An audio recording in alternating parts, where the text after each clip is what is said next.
With the books that you've written and you want to release, what's the general topics about that? Is it really just a progression of your life? Yes, it is. It's more or less like Volume 1, Volume 2, Volume 3. I thought it was going to only be one book, but it just got out of hand. It really did.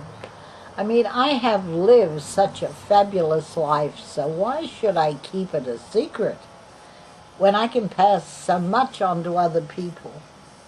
And you know we're going to be putting this on YouTube, which is...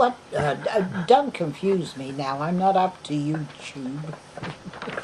But essentially what it means is we'll put parts of this video on the internet.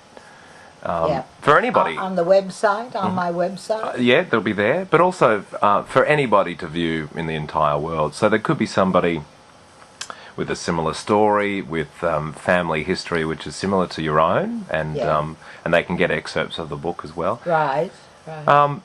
Yeah, I mean, it's a worldwide audience. What would you like to say to the world? Any advice? Well, I have been advised by 3 different people recently that I should contact a producer. Now, I already have had a film company in Arkansas, in the USA, interested in having me keep sending my stories and for a TV series, and I really would rather see the story remain in Australia. I would like to see some of our wonderful producers here in Australia do that. Who would you see playing yourself? Well, it'd have to be somebody who would be an organizer. I could see Betty Hutton, but then who remembers Betty Hutton? I mean, that's back in my era.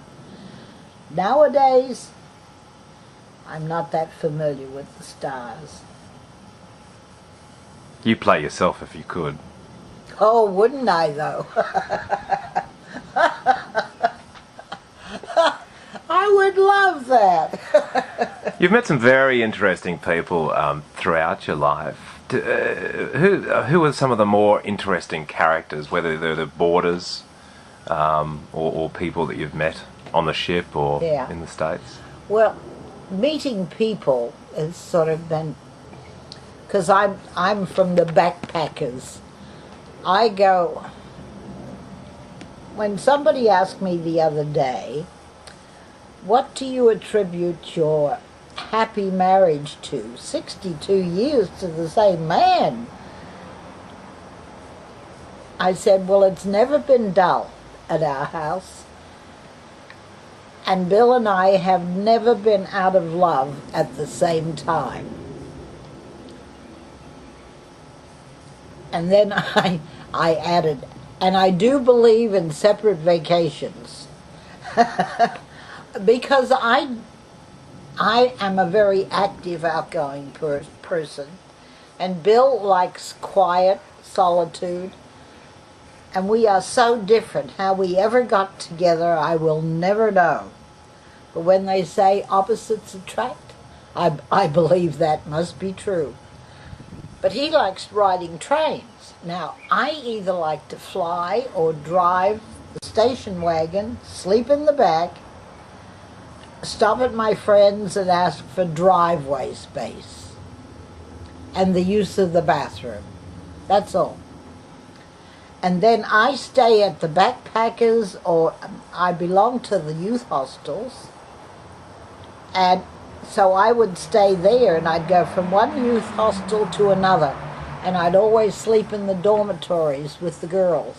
Listen to all their stories from all over the world, all the travelers, and then we'd swim at 2 o'clock in the morning in the swimming pool. And then we'd get into bed, into our bunk beds, and then we'd still be talking. They'd sleep on, I'd be up at 7 o'clock, and then I'd meet all the Japanese, or all the Germans, or all the Italians, or whoever was fixing breakfast in the kitchen. So there was never any problem with me. And when I'd come home from a trip and Bill came home from his trip, the first thing I'd say, "And who did you meet?" And he'd say, "What do you mean? Who did I meet? I went to ride trains, not to meet people." And I'd have a book full of names and addresses to contact.